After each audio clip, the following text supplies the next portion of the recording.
নমস্কার বন্ধুরা, স্বাগত জানাচ্ছি আমাদের চ্যানেলে। আমাদের বাংলা তথা ভারতবর্ষের স্বাধীনতা সংগ্রামের সিরিজের আজকের পর্বে আপনাদের শোনাবো স্বাধীনতা সংগ্রামী বীর বিপ্লবী অতীন্দ্রনাথ বসুর কথা। অতীন্দ্রনাথ বসু একজন ভারতের স্বাধীনতা আন্দোলনকারী বাঙালি বিপ্লবী।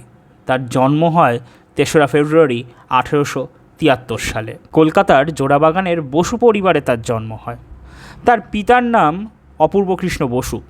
অতীন্দ্রনাথের পুত্র উত্তর কলকাতার নেতৃস্থানীয় অমর বসু পিতার সকল কাজে যুক্ত ছিলেন। অতীন্দ্রনাথ নিজে একজন কুস্তিগীর ছিলেন। ময়মনসিংহের রাজা জগৎকিশোর আচার্য চৌধুরী ছিলেন তার শিক্ষাগুরু। সিমলা ব্যায়াম সমিতির প্রাঙ্গণে ভারতীয় প্রথায় কুস্তি প্রতিযোগিতার আয়োজন তিনিই প্রথম করেছিলেন। তার পরিচিতির কারণ ছিল তিনি বিপ্লবী নায়ক। তার রাজনৈতিক দল ছিল যুগান্তর। আন্দোলন করেছিলেন ব্রিটিশ বিরোধী স্বাধীনতা আন্দোলনের। তার জ্যেষ্ঠ পুত্র অমরেন্দ্রনাথ বসু।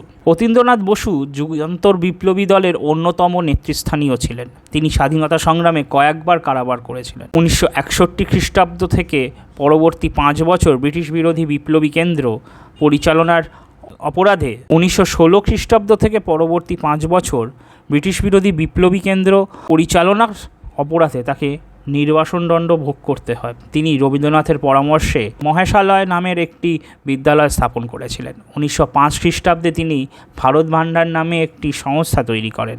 অতীন্দ্রনাথ যুবকদের দেহে ও মনে সম্মান করে তোলার উদ্দেশ্যে ১৯২৬ খ্রিস্টাব্দের ২রা এপ্রিল সিমলা ব্যায়াম সমিতি প্রতিষ্ঠা করেন।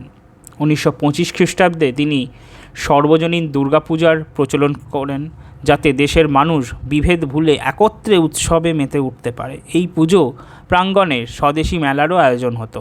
১৯৩২ খ্রিস্টাব্দে ইংরেজ সরকার সিমলা ব্যায়াম সমিতিকে শরীরচর্চার আড়ালে বিপ্লবী তৈরির আক্রা সন্দেহ করে এটিকে বেআইনি বলে ঘোষণা করে।